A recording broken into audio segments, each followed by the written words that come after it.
everybody? Welcome to the Monday close and welcome to a fairly up, down, all around session. Obviously, we came in red and we have now moved to the green, things like the Nasdaq with a bit of a rally here late. So let's take a look at the US 500 and just consider what's happening here on the market, because there are some very important points. One of those points is going to be now the 44.30. Now, didn't think I was going to be saying this level, but yeah, after today's price action, take a look at this. Hope everyone had a good weekend. I watched the Super Bowl. It was an interesting game. I mean, obviously at the end, we saw the switch. Hopefully Americans had a good time. Many of you are. So yeah, it was a good time to watch it and interesting outcome. Quite a few injuries, unfortunately. Let's talk about this US 500 though and move through this double bottom. So this is a little double bottom that can eventuate. And we have the 44.30 as our resistance. Now we've had that through the session and then sold off coming in. We've then rallied, sold off, rallied, and we're going to probably test this level. So let's have a look at how this looks on the SPY, because obviously this is just the US 500 futures. So on the SPY, it looks a little bit differently. And that makes sense because, of course, the market wasn't open during that whole time. So the 44.3 is basically here. And you can see that it looks a little bit different. We've had some rallies, got rallies here. So yeah, it's still a zone. We had the previous kind of resistance really heavily around here. So I think that's where you're going to get things like the 20 moving average on the 1 hour. You're going to have some resistance breakouts. And I will pay some attention to that. So it does look like the market's trying to rally here late. And it does look like it's trying to find a base. Let's take a look at the futures on the Nasdaq. So the Nasdaq's come up. We've got support here. Then we've got resistance. Obviously, we've got a basing formation. And now we look towards, if we get past 14.4, probably some further rallying action, or at least trying to rally. It's tough to call a bottom in or anything like that, but you've got to just consider what's happened throughout the session. It's a long leg doji on the futures market. We've got a high, we've got a low, we've got an open, and we've got a close. So if we close like this, which seems fairly likely, we close around this level, we've basically gone indecision into a very important zone. Now, we did get down to the 14,000 almost on the futures. We've gone all the way up to 14.4, which is a big switch. If we grab the measurement here, we'll get around 2.56% on the switch, which is pretty significant move, as we know. And I think for bears, they're probably not nervous, but you're certainly not happy if the market manages to get past kind of like a 14.6 level in the future. And I think this will have to be broken down after we get the close, after I do the daily video. There's a lot of small intricacies here. It's kind of tough to figure out exactly what's happening. If I was to guess, and I'll let the chat guess, what do you think will happen? Not so much this week, but what do you think will happen over the next 2 months? Do you think we'll move higher or lower over the next 2 months? What's the chat think? We'll let you guys decide. Let's have a look at the sectors as well, because I think that might give us some clues on what's happening here coming into the close. So we'll check out today's daily movements. All right. By the way, did you see that gold? My goodness. Gold finally coming good, yeah? We've been following gold now for a few months, and it's finally doing the action. So GDX is the best sector for the day. That's the gold sector. Energy is the worst sector, down 2.47. And then we have not really, a pickup of things like the defensives, like XLP, which is consumer staples. XLU, usually we have a little bit more defensive plays there. I wouldn't say there's strength in any one sector. It seems to be just everything's kind of meh. It's a little bit of more of a pickup in the growth because you've got semiconductors and technology doing well, and consumer discretionary is doing the best at 0.81 other than the gold sector. So it's more of a mixture. There's no clear direction here in terms of what the market's saying. Let's have a look what everybody else says. It says market is acting like a drunk teenager. And SM USA says, I hope all lower. And Mr. R says all economic data moving forward will surprise to the downside. That's all you need to know. Yeah. So obviously a lot of people getting incredibly negative, and fair enough. I mean, it's going to be a time where 2022 is going to be tough. I feel based on the current price action that we've seen, e.g., these weeklies, that it does look negative. It's hard to look at this and say, oh, I think that's a positive signal. It's kind of rare to see these kind of rejection candles in the first place. Obviously, when you see them on the buy side, you usually buy. So that's usually a pretty good signal to buy. So is this a pretty good signal that we need to stay away from this market for now? And I think, yes, that the economic news coming out will probably remain partially negative here for quite some time until we see the turnaround. But we must remember employment isn't exactly low. So the Fed has done its job there. That usually is one of those signals of recessionary kind of things. And 2-year is still the main problem, because what's happening here is we've got the 10-year sitting at 1.98 and we've got the 2-year yield sitting at about 1.6. That's very close. It's basically saying like we raise rates initially, then at some point after this 2 years, we have to start dropping rates to try to fix the economy again. And then we can maybe over 10 years slowly raise rates and maybe get them back to 1.9 over 10 years. Remember, 2-year versus 10-year, that's a big time difference. So it's really saying that we'll have to rate cut after rate hike, which is probably pointing towards not that strong in terms of economy. If it's too obvious, I become contrarian, says Kyle. Fair enough. Higher into the second quarter. Yeah, I think the second quarter could do okay. So I agree. I think the first quarter is going to be continuously bumpy, and then we might move up and down. So US 500 now selling off a little bit. Let's go have a look at a 15-minute chart. So it's during times of volatility, one of the things that's best to do is always to kind of like refine your system back to some things. Now, for me, I'll let you know what I like to do. So I like to go, if the VIX is really, really high, so let's say it's above 25, I like to actually just bring my analysis back to the SPY, to the QQQ, so the Nasdaq, to major indices, to sectors, and maybe a couple of top stocks. Now, that doesn't mean I can't buy other stocks when the markets are coming down and things, but they're the ones that you have like a plan for. So basically, you have like maybe an investment plan for these stocks. When it comes to making more investment-based decisions, it's not so much the price action on the stocks that I look at, it's the price action on the SPY and the QQQ that I look at. Because when these are improving, there's a high chance that your top stocks are also improving. This is more of a generalized sell-off in the markets. Now, right now, which market is the weakest? It's going to be the Nasdaq.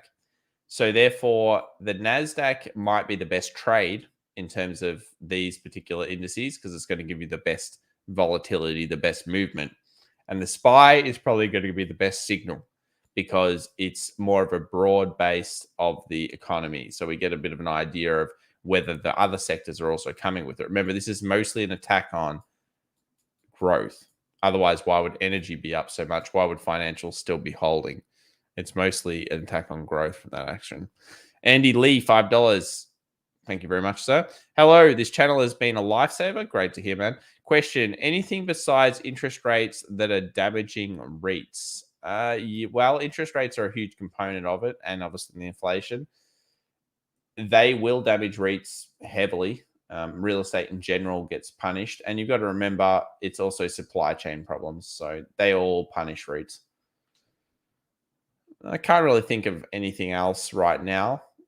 Costs, supply. Here in Australia, I can tell you that they can't even build. They just can't get the product. So they're having to put they've got like lots of projects, but on top of that, they can't actually start them. So there's a lot of supply, interest rates, all these things. And we know that one thing about housing is they're very susceptible to rates. Effectively, remember, a 1% increase in rates should allocate at least a 10% decrease in property. In Australia, it may even be more. It may even be 15%. That's insane, but it is true. This is a very powerful concept to residential.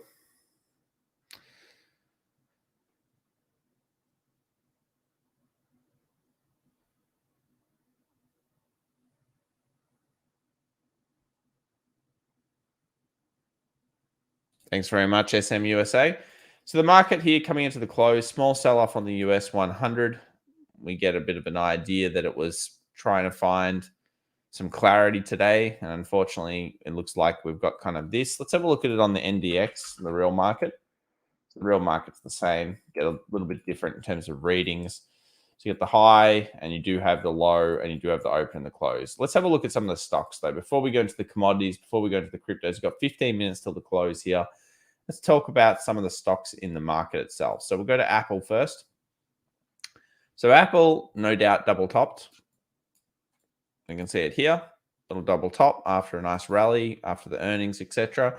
It's then sold off, and most people will take the distance from this, and that's all they'll take. Okay, so arguably it's done like 80% of what people expect straight away, and it's continued down today, and then starting to rally. There is some support around here, but I think with Apple, if we go down to the smaller time frames, which we now have this rejection candle on, day traders will have a very clear idea of what they're looking for. So if you're like a shorter and you see a candle like this, which is obviously a bullish hammer or a pin bar rejection, if we now close underneath here, so say we get a market movement in the next session and it goes underneath this support, this is going to be a decent short.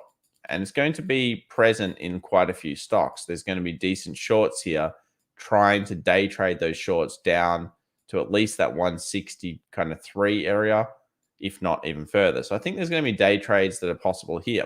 But on the converse side, like if you're wanting to buy, when you see a candle like this, you've also got bullish hammer, you've got rejections, and it's all sitting around the 170. So even though there's moving averages here, there could be a nice little scalp up until this area.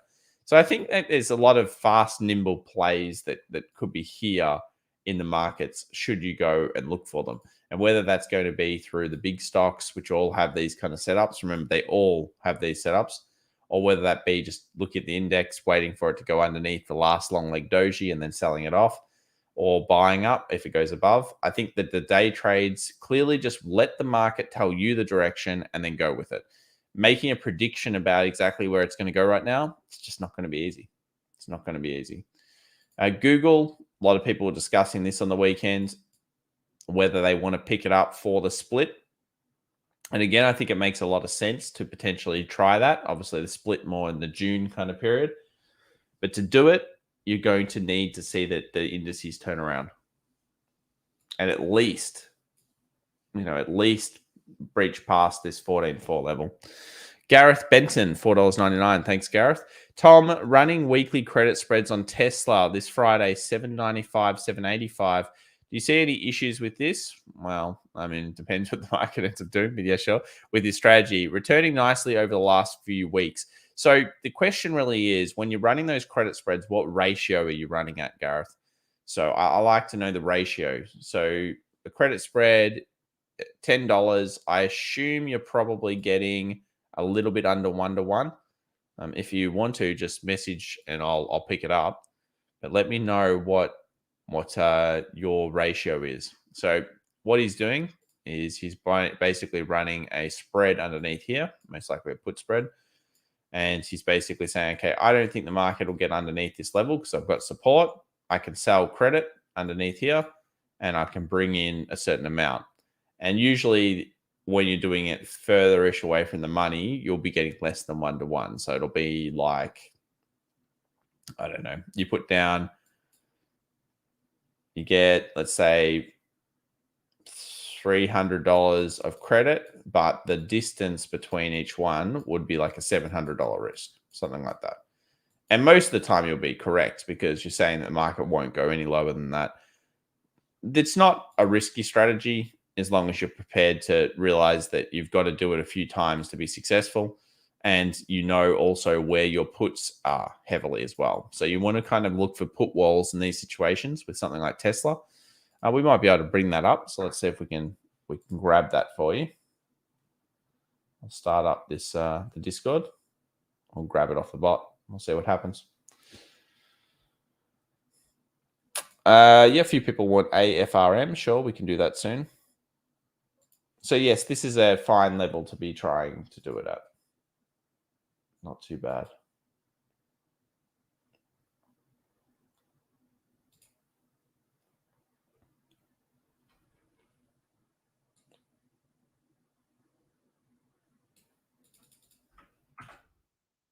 All right, so expiration for this Friday is going to be the 18th. Let's have a look at where Tesla's calls and puts are at this stage. All right. Okay, so it's not actually very negative in terms of the option strikes expiring. So we've got decent amount of puts sitting around that 880 kind of area to 900, and then we've got a lot of calls sitting at 1,000 still. And then these are just leftover calls that we're sitting there from the earnings. So these would all be the calls. Look at this guy, 2,200 plus. So someone over here thought it was going to go 2,200 plus. So there was a lot of bullish bets on Tesla coming into the earnings, and that's why I think there's so many there. So around this strike makes sense. 800 does have some stuff on it, and I'd probably just watch that as I was going throughout the week. There's a high chance that you'll be correct, and that's an okay strategy. So let's do AFRM, Firm Holdings. So I'm not sure why so many people want this one. I assume something's happened. Look, this is pretty bad. I mean, in terms of, we can't be saying that it's looking positive on a chart. It's broken underneath its previous support. So here's your little support. Obviously, it's rallied. Looks like this is earnings related. So the earnings has not held up for this. And unfortunately, that earnings is leading to a new low or a new lower low. So yeah, it's not a positive sign. For bulls of this particular stock, you need it to get back above here. Unfortunately, at this point, we don't really know how much degradation it's going to do. You'd have to look at the fundamentals. So this is more of a fundamental equation at this point. Price action would dictate it is not looking good. So that is unfortunate. Where does it go now? I mean, you would expect it to stop. Even if it does keep bleeding down, you'd expect it to stop at some psychological numbers. So here it stopped around $50. So if it does keep going down, you'd probably expect it to stop around $40, just based on the fact that it clearly does seem to like certain levels. Like 70 over here was an amazing level for it. That was a great technical, and congrats if you ever got a hold of that one. But yeah, here is not so good. Market selling into the close. So Wall Street, a little bit here selling off, not too much, a little bit.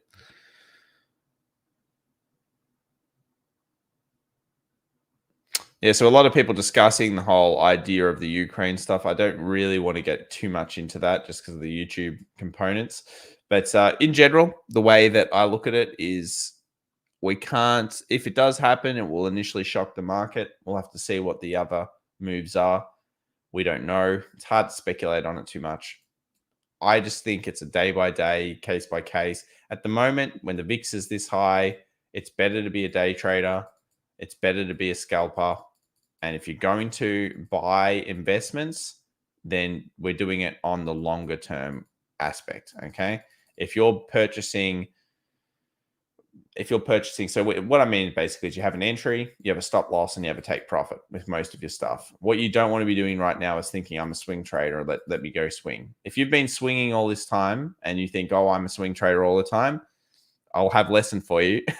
Above 20 on the VIX, do not swing trade. It's bad. Do not swing trade. Oh, man. Yeah, we'll check out Facebook. We'll check out Amazon. So let's have a look at Amazon first. So Amazon has still struggled around this area. This is our highlighted zone after the earnings. Obviously, it moved a little bit further up and hit the 2 moving averages and sold off. This weekly signal, you wouldn't say it's bullish. Today, it is moving up, but you wouldn't say it's overall a bullish kind of thing. It's rallied and then sold off a portion of that. It rallied fairly hard. I mean, if you grab this percentage, in the morning, it rallied 4.17. I'm wondering whether a lot of this market movement is basically like let's say, leftover kind of rallies that we always see happening. So we get this buy the dip is kind of the philosophy of the market. Yeah. For the last 10 years plus, ever since QE really happened. So everyone is buying the dip in the mornings pretty hard, and it's usually causing rallies. And then we're still seeing a little bit of generalized sell-off near the end in most of these big buy the dip days. This is no different. I mean, what's happened here is we've got supports. The rally has been purchased into it. It's become resistance, and then it's kind of sold off for that last bit of the session. I'm not positive on this. If I was thinking, oh, I like Amazon a lot, that's fine. Longer term, I'm sure you'll be correct. But I would need it to get above here. Like we need it to get above this point here. And then at that point, it's solidifying itself as, okay, we can go long.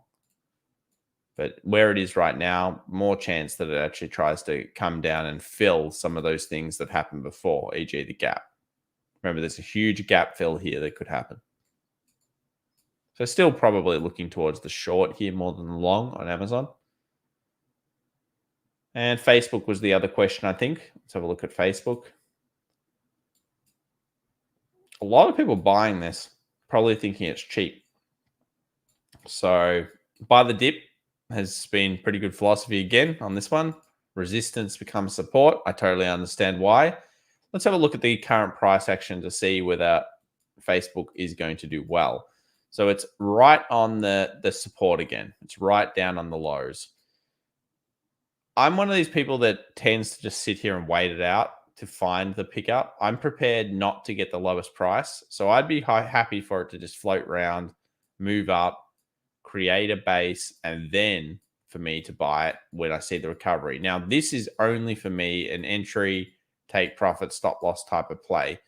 The problem with buying the dip here is you can already see how much you've been hit if you bought it on the first day. So let's say you bought it on the open, you've already been hit for 11%, which is not great. If we think about the weekly candle here, it's only negative at this stage.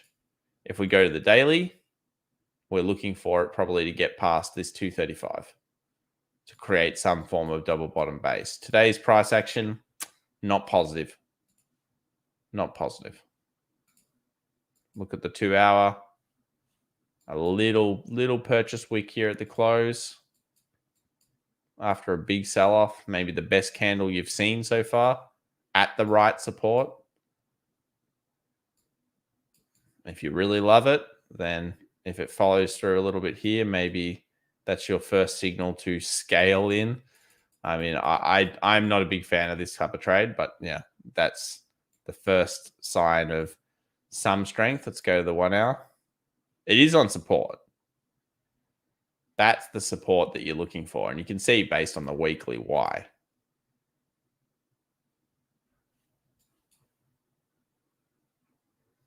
It's like, that's a falling knife, guys. We can get some knives in the chat for that one. There is already a base for Facebook. Damn. All right. If you think so.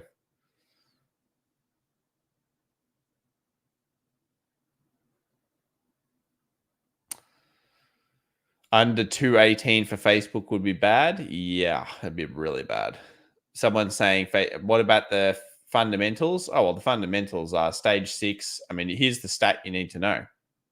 In 2012, 93% of teenagers were on Facebook. In 2022, 23% of teenagers are on Facebook. Ask yourself the question, what's Coke done well throughout its entire history? What's Macca's done well? We call it Macca's, obviously McDonald's. What's it done well? They have always infiltrated children's minds, okay? Incredible infiltration of the children's minds. Therefore, they managed to continuously have new clientele or new customers for their products.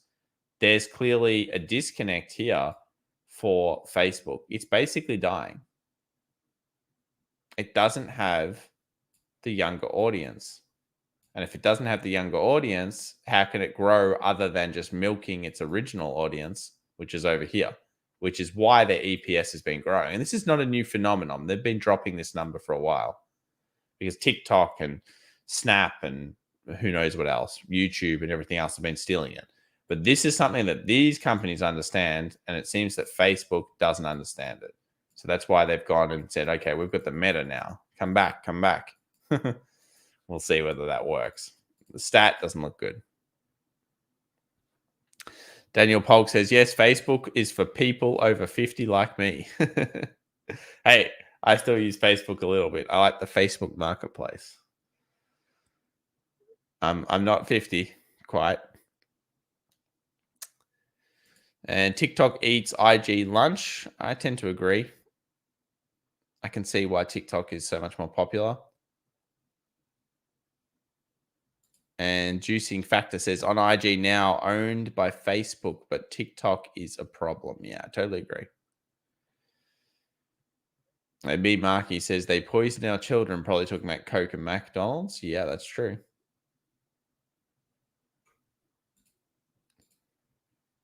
So that's why it's down so much. Anyway, we just closed up then. Let's have a look at these closes. There wasn't much movement, so I didn't really need to mention it. Basically, the day ends as we kind of started there the last half an hour. Not much rally, not much sell-off.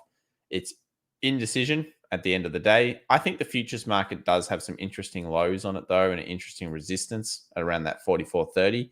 I think for some traders, they'll be looking at this resistance and they'll say, okay, cool. Well, if it gets through there, let's bring it up into this sell zone around that 44.60. Could be a nice little trade in there.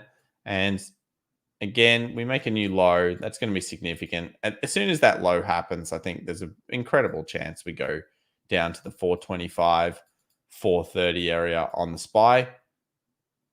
And that would be a good short. I'm actually looking towards the short side there and over the next 24 hours. Let's look at the news just quickly, understand what's coming out here. So this is for the week before. Let's quickly go through some of the news for this week. So we've got here Monday, obviously we've had that happen. So monetary policy came out. Then we scroll through and we've got PPI 8:30 a.m. on the Tuesday. So that's before the market opens. Remember, any bit of news now currently matters. So we have this bit of news.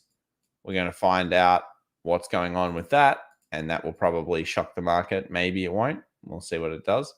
And then we scroll down, core retail sales, another important factor of news. All of this usually doesn't matter as much, but it does at the moment. Wednesday, February 16th.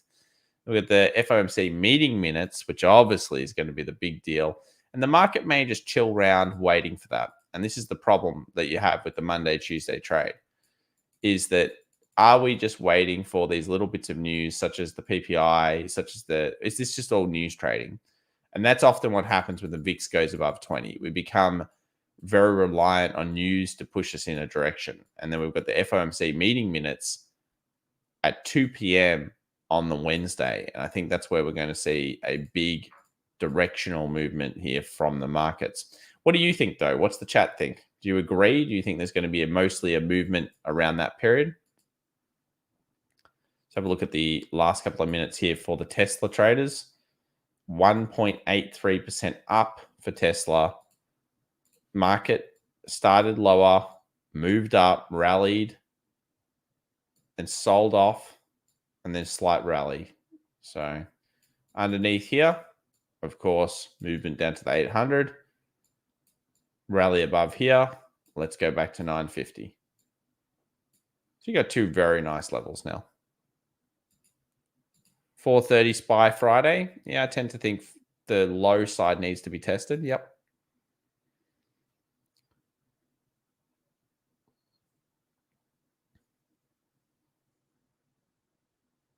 Do you think oil can hold these prices for weeks to months, or will it be short-lived? Yeah, so let's have a quick look at the oil price. So it's going a little bit higher than I'd hoped. I'm pretty much done with the trade there. We hit the 92. It's gone up to the 95 now because of this whole stuff in the Ukraine. I think it could spike based on that news, but overall, I'd say it falls.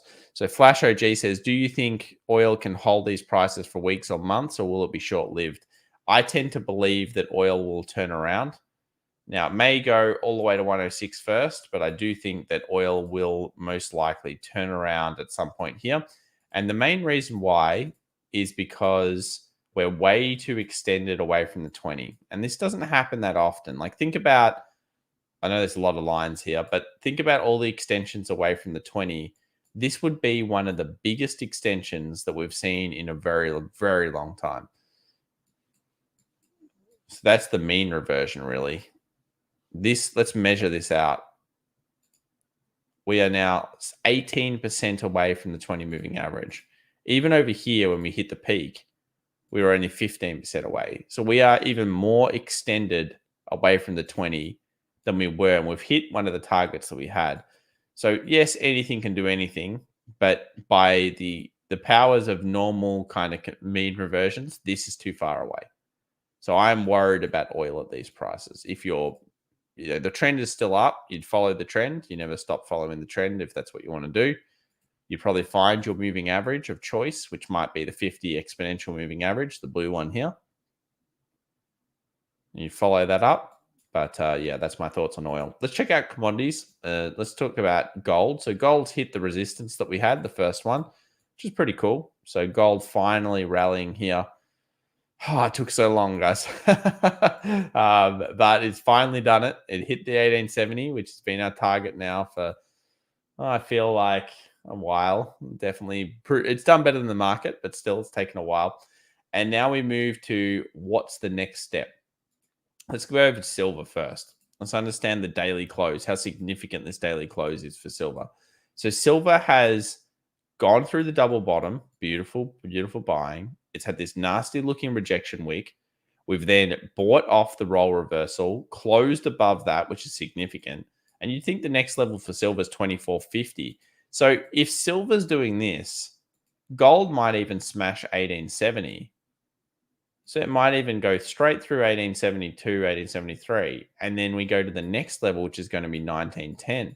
So there's a chance here that gold will actually move towards 1910 over the next coming weeks if we continue to see this rally through. So I'm thinking rally, pull back, run through. This is probably one of the better trades that we've seen over the last week. That bull pickup in silver and gold has been pretty damn phenomenal. So remember, there's always an opportunity in another market. So while you're looking at the stock market thinking, oh my God, there's nothing here for me to trade, or maybe there is, and you're just kind of worried about it, there's other commodities doing very nicely or other trades doing very nicely. But yeah, fantastic. Good work.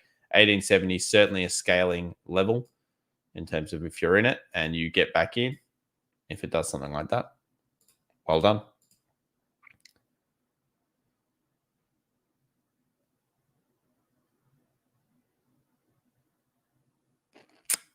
Batter says NQ going to form a fat W. Fair enough. Thanks very much for joining us, by the way, for the close here. We've got over 800 people. Appreciate the likes, appreciate the subs, and always your support. That's always great to have here. Gold, Zachariah says, gold is a nice trade. I wait for this movement for 3 weeks. Yeah, sometimes it takes a while. I waited a little bit longer. I mean, if you were lucky enough to spot this one, which we did on the channel, these double pickups off this, then you've done very, very well. But it's taken some time for gold to have this nice move. There's no doubt it wasn't as fast. Sometimes you got to believe in the overall price action holding up, but yeah, it's good.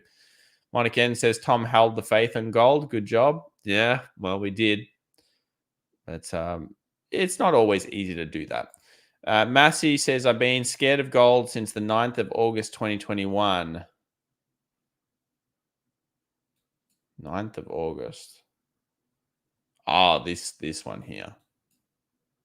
The sell-off. Yeah.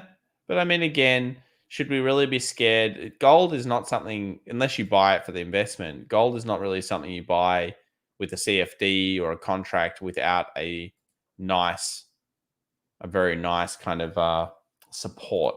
You need some kind of stop loss on it. Let's have a quick look at GDX just to see what the miners are doing. So the miners have broken out of their channel again. Let's have a look at the weekly. So the weekly last week was probably the real telltale sign. We saw the first closure above that 32. Last time it's wicked up. We thought it was going. It didn't. And then this time we have actually closed above. So gold miners still lagging gold price. And you can tell this when you look at this chart. Nice breakout though. There's plenty of action here if people believe in this particular metal. Plenty of action. It's just broken out on the stock market anyway, in terms of miners. And this is what tends to happen when a market's feeling fearful, people move into hedges. Gold's not much of a hedge, but it certainly is considered still a partial hedge. So nice move out here. Got a downward trend here. Breach that as well. Could be in for a nice rally. Remember, if you actually superimpose gold over the top, what happened in July? This is when it hit 2000. Look at the percentage change. So this is a company, 35% percentage change for the index. Yet you're only needing, according to this, probably about $200 in gold improvement to get that. Now, if we think the next stop is 1910, that's going to at least give you 6 to 10%, in gold and break this downward trend. So there could be some significant stuff here, even though you might think it's crap and it's the worst metal and everything. There's a time and a place to trade certain things, and possibly that is now.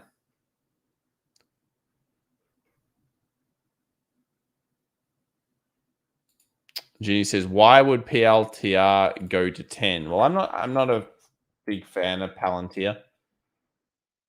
Price action wise, it's not looking good. Problem with Palantir is always going to be it's relatively new. And I'm not a big fan of buying stuff that's new. So it's come in October 2020. It's done over 18 months. It's done over 12 months now. So that's good. But yeah, clearly it's not being priced correctly by the market. Maybe you see something fundamentally that others don't. I know this is a big favorite of a lot of YouTube stocks or YouTubers. Got a long leg doji, rejection. So one thing that's nice about this is because of all these weekly rejections, if we breach past this bullish, you can be pretty confident that we're probably going to be moving towards the upside, because basically it's saying, okay, we don't know what's going on. We're negative. If you breach, all the short sellers will get squeezed a little bit. So I think that's one good thing for PLTR. But when you look at this on a daily or a weekly, all you're really saying is please hold the higher lows because these last three candles don't look good either. You've got rejection. Daily 20 moving average holding this thing down the whole way through. So some consolidation, no signs of recovery just yet.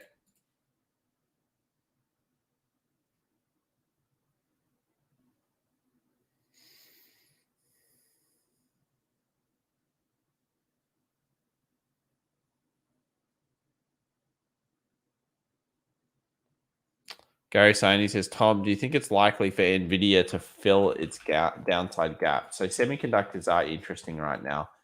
The gap you're talking about is just this little gap. I'm not positive on semis right now. I agree. Look, earnings is the big one. I mean, NVIDIA is less about what it's doing right now and more about this figure. I mean, it's 2 days now till earnings for NVIDIA. The trend does look kind of negative. If you have a look at semiconductors on the index themselves, check this out. I mean, that is pretty damning in terms of the rejections. It looks like the NAS, but I always say this. We've got an indecision candle. We liked it the other day when we were buying it here with the rally, but we've got an indecision candle. We've got 2 rejection candles, and it comes down to NVIDIA's earnings. It's a massively outperforming sector. If you bought semiconductors over the last 10 years, you've beaten everybody else. There's no doubt. You kicked everyone else's ass. But yeah, semiconductors, it's tough to think that's positive. Look at the sell-off that happened the other day. Every time this market sells off, semiconductors are getting thrashed the most, which just shows that they're very susceptible to this problem. There's your bearish kind of shooting star, and then it just came through really hard. Long leg doji.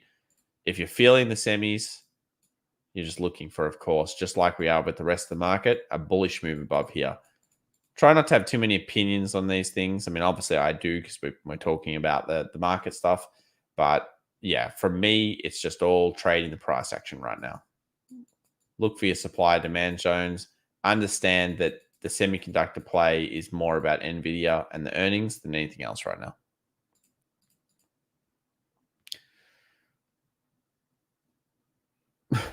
Alberto says buy more. Yeah. All right. Well, maybe. I don't know if it's the best idea. If it's your investment plan, sure.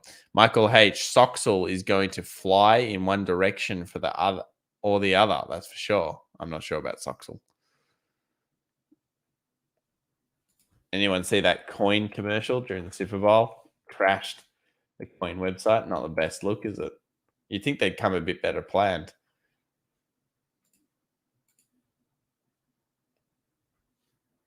Whenever we look at this market right now, look, rejection candle. It's just no follow through yet, but this is what the market's showing in so many things. It's what has so many people spooked, even technical analysts, because they're looking at this and they're saying, we've got tweezers on the SPY, we've got rejections on the NAS, we've got rejections on stocks across the board, which makes sense. And we're just not seeing, this bullish pattern that we like to have. I mean, you get past here, big deal. Close above, huge deal. But that's not how the market is right now. Take a look at the crypto markets. What's going on there? Again, weekly closed very badly for Bitcoin, realistically. That is a shooting star style candle. Not really the best type of candle if you're thinking about it. The follow through hasn't really happened yet. So it's kind of tested the low and bought back off that. Maybe the Super Bowl with all of its crypto ads helped it. I'm not sure. People may be partially buying in. So we've got a lot of long leg dojis here on the cryptoverse. If you want to think about Bitcoin, it's pretty much long leg doji, long doji thing, and a long leg doji. So 43,000 is really where day traders will come back into the bull side. Close above 43,000. Fantastic. That could be very, very cool. And then the rest of the session, we move back up to, well, at least 44, if not 45, 46. So that would be the play here for Bitcoin. We're looking for it to jump through this indecision either way. Indecision to the downside, further shorting. Indecision to the upside, further longing. Clear as day that we've got a lot of indecision there. Let's have a look at the 1 hour now on the 2 hour. See that little channel? Nice little channel.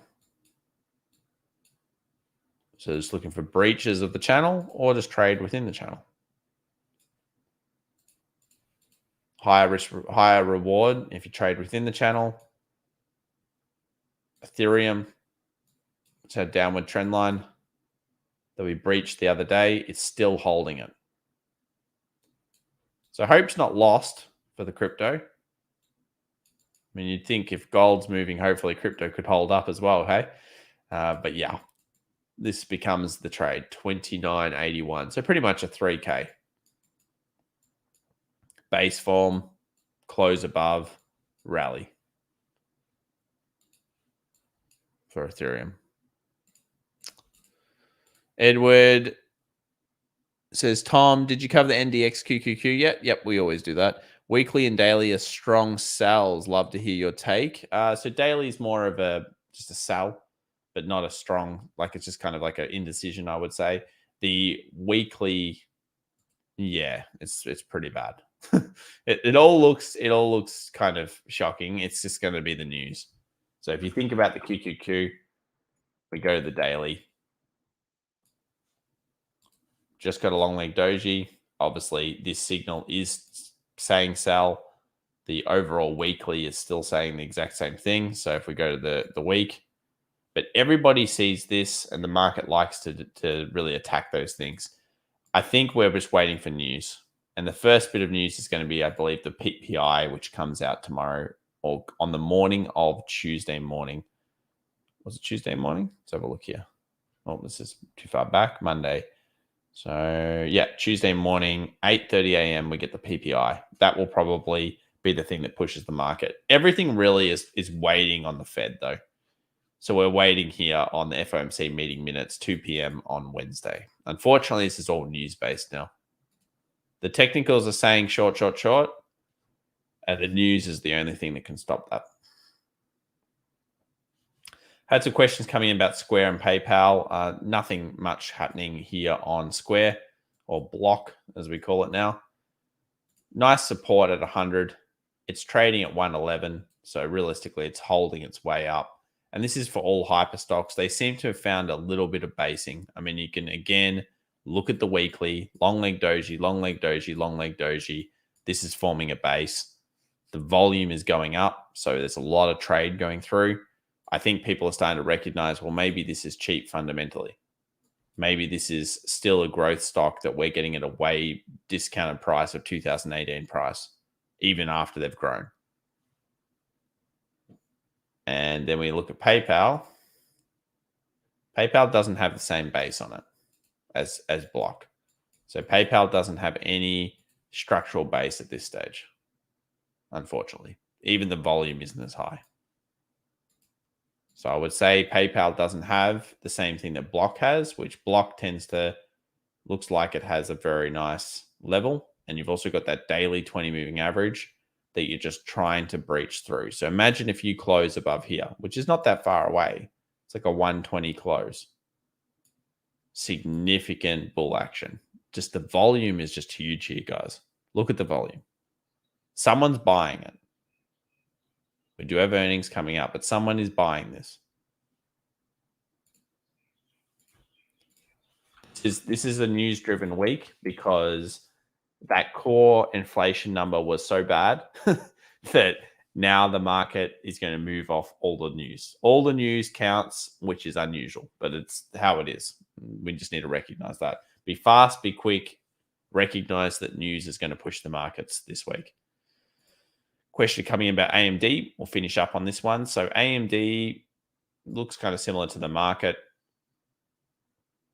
I would say I'd look at this particular stock over the market. I just follow the QQQ and semiconductors. And when you see those turn, then AMD could be one of the picks of choice. Not really anywhere significant at this point in the market price range. Kevin N says AMD bouncing between the 50 and 200 DMA. Well, yeah, it's certainly just chilling. There's the 200 simple for me. And then we've got the 20 and the 50 up here. Don't think AMD shows any strong signals either way. All right, everyone. Well, thank you very much.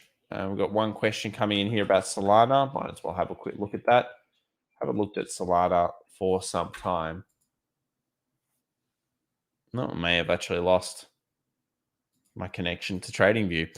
Well, I guess we'll finish it there. Thoughts on Solana is it's a lot weaker than it used to be. So clearly a lot of the hype's come out of it. I think they had some hack on the joint network, which hasn't been good.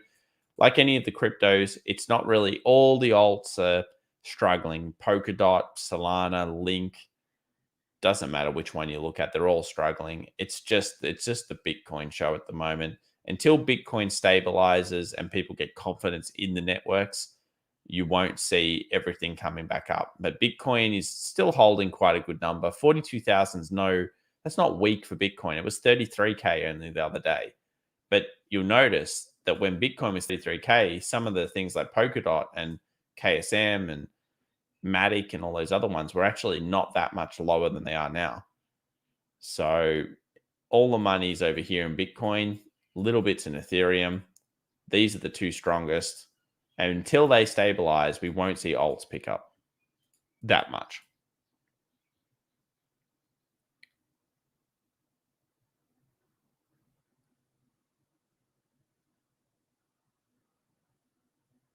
All right. Thanks so much, guys. We'll come back to you a video a little bit later on. Remember to subscribe if you're interested in a daily recap.